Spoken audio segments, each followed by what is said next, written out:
Alright guys, a quick one. Here, I'll detail how to change down button in Samsung.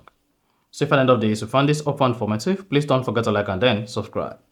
Now, to change down button on your Samsung phone, if you swipe down the control center, now you need to swipe left or right to access your notification, and you want to combine both the notification and the control center together.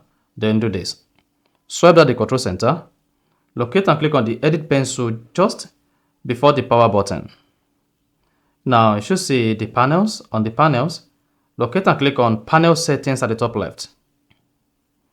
Then if you have the panel settings set to separate, go ahead and choose together. After that, hit the back button and then click on done at the top right.